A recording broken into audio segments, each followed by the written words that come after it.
As each other's second biggest trading partner and the most important trading powers in the world, I believe both countries want to promote their business relationship. First of all, please allow me to say a few words about the international economic landscape and the Chinese economy. I believe that the reality is there is a lack of demand in the world, and the performance of the major economies and their policies varies from country to country. So the recovery of the economy after the outbreak of the financial crisis 7 years ago has not been as robust as people had expected. Nevertheless, China has been doing its best. Let me say that we will continue with the structural reform of our economy so as to promote economic activities in China, to lift people's living standards and to continue with urbanization. And we also encourage innovation and entrepreneurship in China. So like any country, China has its own share of challenges and problems on the economic front. But I must say that the fundamentals of the Chinese economy are just fine. And any objective observer in the world will notice that, and many people have expressed their confidence in the Chinese economy. Of course, this economy has many facets, and one of them is foreign trade and investment from overseas. I must say that China-US economic relationship has been a bedrock of the progress that we have made. I still believe that the business community in the United States is very much interested in the Chinese economy, and they see a growing and expanding Chinese economy, and there will be more and more opportunities for them, not only along the eastern shore, but also in the hinterland of China as well. Of course, on our part, we will do our best to improve the investment and trading environment here in China, to further our efforts to improve IPR protection and so on and so forth.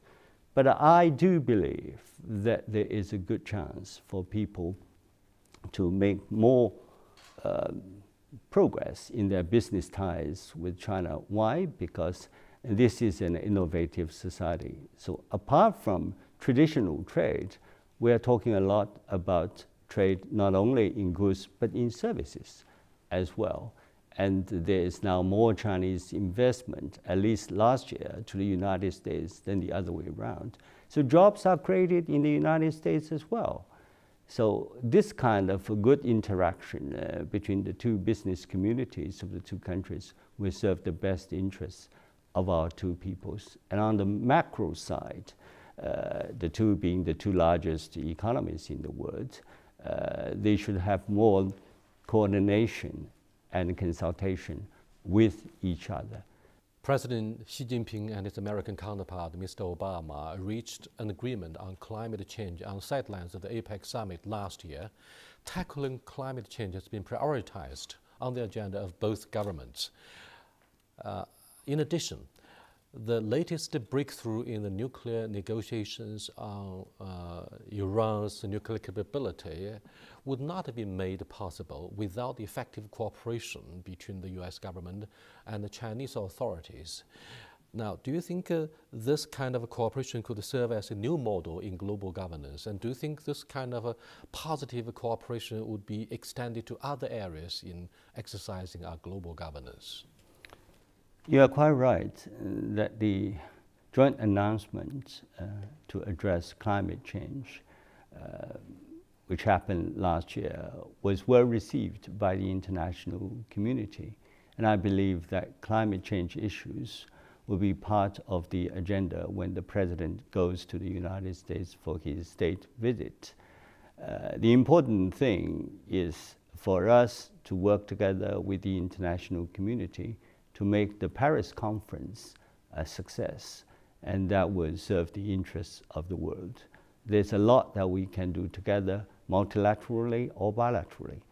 As a matter of fact, there has been a great deal of cooperation between the two countries in clean energy field. About the Iranian nuclear issue, I must say that P5+1 discussion with the Iranians yielded good results.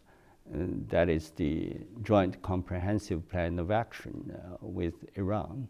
And of course, China worked very hard with the United States and with the other partners.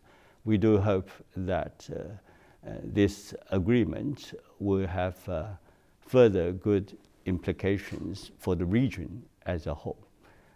So all in all, China-US cooperation at regional and global stage can be further promoted, and we should actually take a closer look at any kind of possibility of cooperation between the two sides to leverage our resources and to do the utmost.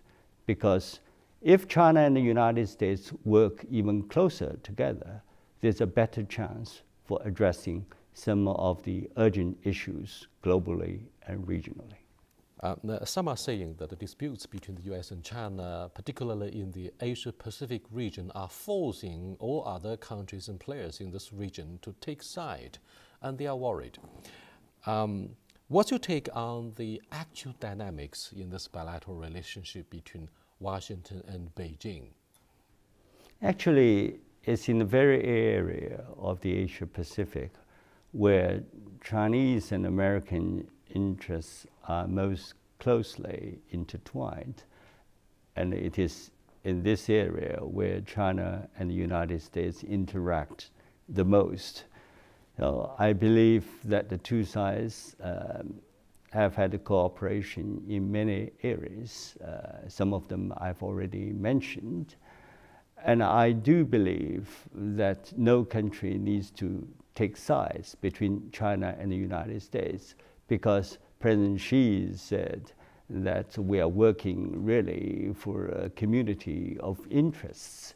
So if there are friends of China who would like to be friends of the United States or the other way around, both countries should welcome that. We should have more mutual friends. It's as simple as that. And I do believe that China-ASEAN relationship is on the way up, not only economically, but politically as well. And China and the United States should work together in more areas. For instance, we are helping Afghanistan to train more diplomats, and we are also helping Timor-Leste to have more food security.